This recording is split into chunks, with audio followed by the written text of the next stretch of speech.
Thanks again for giving us the opportunity to basically quiz you about your experience in church planting. One of the things we want to talk about today is the model of church plant that you set up.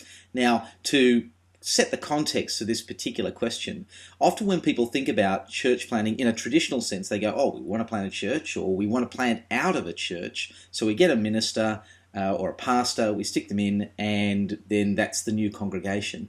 And there's a marrying, if you like, of the staff that you add to church planting. This is like a parallel. One minister, one church plant. One minister, one church plant. They have all their own teams.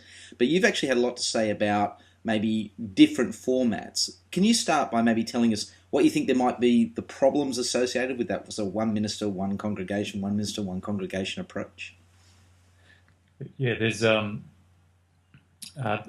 simply the problems, and then I might actually unpack some of the theory, I think. But the problems associated with just employing a minister to start the next thing is its cost. It's a very expensive way to expand and grow, and potentially very inefficient, depending on how you set it up. But it's potentially very inefficient, and because of duplications and so on.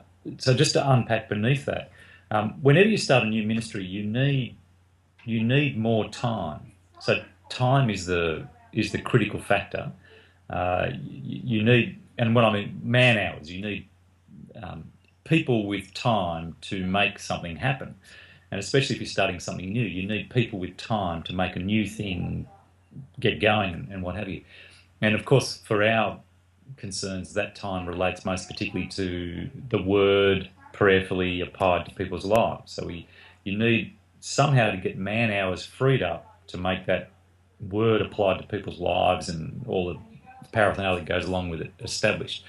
Now, how do you do that? Well, generally you have to pay for it. Someone pays for it somewhere, somehow. Either the individual pays for their own time, or the church pays for someone. You have to pay somehow. Now, so that's just to say there is a reality of payment required. The way we've tended to do it of employing a minister to start a new work, in principle, that's right. You have to free up someone's time to do it. But the problem is we often do it by not taking enough account of the fixed costs associated with a new work. That is to say, you start a new church, the new church automatically has a set of fixed costs in it, like facilities management, like risk management, financial management. All of these fixed costs are always associated with a new work that you start. Now, if I get 30 people and employ a full-time guy to run this new 30 people, he's again having to run through a whole bunch of fixed costs that are there. No matter how big the group is, whether it's 10, 20, 30, he's got fixed costs. And it can often be very inefficient because the 50, 60 hours of free time I've paid someone to have is then used up 30 hours with these fixed costs.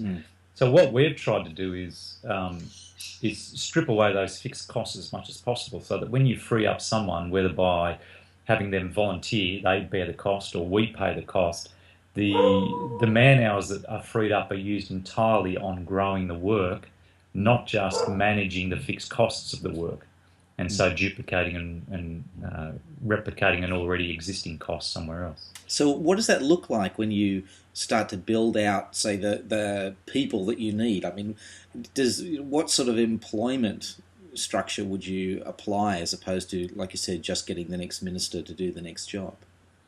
Well, you've got, if there always is a fixed cost in starting a new work, a new church, let's say, what you want to do, there's a couple of things you want to do. You want to try and draw some of that fixed cost back into some other context which can absorb it, so that the new freed up time can be used just to grow the work. Now, we do that in our context here by building up portfolio ministries that can stretch into a new area, so that the person who's actually freed up to do the point man work can just do point man work. Okay, so let me see if I can just clarify that practically speaking. So what you'd be saying is you'd be extending, say you've developed someone who's responsible for, say, small group ministry in the primary church, you're going to extend their role into the new church as well, so that that doesn't have to be replicated again. Yeah. So, for instance, that's right. So we started a new church 20 minutes south of us. 18 months ago now, 12 months ago. Some not too distant past, and the whole small group structure of that new work, we simply added one person under our existing staff who was a volunteer, who was able to manage with the resourcing of our current setup. He could resource all of that work down there without it being a extra burden to the point man planter. So the planter was able to get on with establishing teams and so on and so forth, and would touch base with the other things. So that's one of the ways in which you reduce the fixed cost component of the new work. I'll give you an example actually that might be more now, because we now have significant teams in place that you've got real economies of scale. I think at this point that would be hard to scale out. We can scale out, and you don't feel the pain of it nearly as much because of that. Can we contextualize this maybe in terms of there's a lot of people who contact Geneva who are actually existing church, rectors or pastors or ministers who are saying we want to plant maybe in the next suburb or something like that. So maybe we can put it in that context, that sort of small scale church, but still wanting to look out.